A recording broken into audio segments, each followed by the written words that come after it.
आपके जी। हस्बैंड के पास अगर डिग्री ना भी हो तो डजंट मैटर, आपके पास डिग्री है, आपकी इंग्लिश अच्छी है, आप आइट्स में 6 बैंड अगर ले सकती हो। पापा पहले से बाहर चले गए थे, उनको मेरे ख्याल से 9 टू 10 ईयर्स तो हो गए हैं। उनके पास परमानेंट कार्ड है फ्रांस का।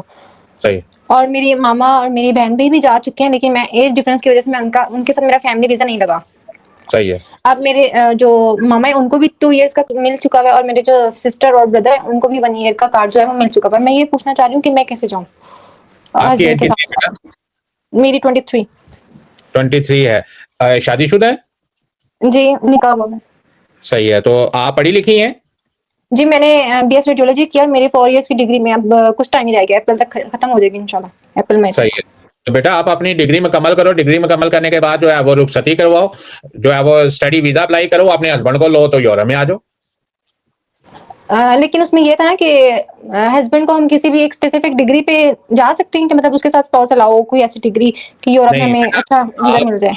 जी जी बेटा वही बता रहा हूँ कि आप, क्योंकि आप जो है वो ग्रेजुएट कर रही हो, ग्रेजुएशन कर रही हो, आपके पास 4 साल डिग्री है, आपके जी। हस्बैंड के पास अगर डिग्री ना भी हो तो डजंट मैटर, आपके पास डिग्री है, आपकी इंग्लिश अच्छी है, आप आइट्स में 6 बैंड अगर ले सकती हो तो यूरोप में 5 कंट्रीज हैं जो आपको स्पाउस अलाउ करती हैं मास्टर्स करने के लिए अगर आप यहाँ पे आती हैं। सबसे पहले Iceland, Sweden, Finland, Lithuania, Slovenia, Denmark में भी अगर आप अप्लाई करें तो डेनमार्क भी आपको स्पाउस अलाउ करता है। तो ये 6 कंट्री हैं, यहाँ इन 6 कंट्री में आप जो है वो अपना, आपकी बात कर रहा हूँ, ज़ाइमा की बात कर रहा हूँ, ज़ाइमा अपना स्टडी वीजा अप्लाई करे। ज़ाइमा को जब वीजा मिल जाएगा तो ज़ाइमा अपने डिपेंडेंट को भी साथ लेके यहाँ पे आ सकती है, यूरोप में आ जाए। उसके बाद मामा पापा के साथ जो है वो कोई ऐसा जो है वो कोई एवेंचर कर लें, अपने हस्बैंड को कोई ड्राइविंग लाइसेंस करवा लें, कोई बिजनेस स्टार्ट कर लें, तो आप जो है वो यहाँ पे, आप भी यहाँ पे सारी जिंदगी रह सकती हैं। अगर आपने अकेले ही आना है तो फिर आप जो है वो अपने पापा को बोलो कि आपके पापा या आपकी मामा जो है वो रीलोकेट हो जाए स्पेन में। स्पेन में आपके मामा पापा आपको 23 साल की उम्र तक बुलवा सकते हैं, और अगर आप स्टूडेंट हैं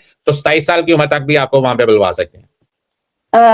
जो मामा पापा है वो स्टडी वीजा पे तो नहीं बुला सकते, तो इसके अलावा भी कोई वीजा पे नहीं बुला सकते? नहीं, उसके अलावा मैं वही कह रहा हूँ कि आपके मामा पापा में से एक बंदा अगर स्पेन में चले जाता है और स्पेन में जाके अपने पेपर बनवा लेता है, और ज़ाइमा जो है वो अगर स्टूडेंट रहती है, तो ये 27 साल तक आपकी मामा या पापा जो स्पेन में जाएंगे, क्योंकि स्पेन में ये रूल है कि आप 27 साल की एज तक यहाँ पे आ सकती हैं।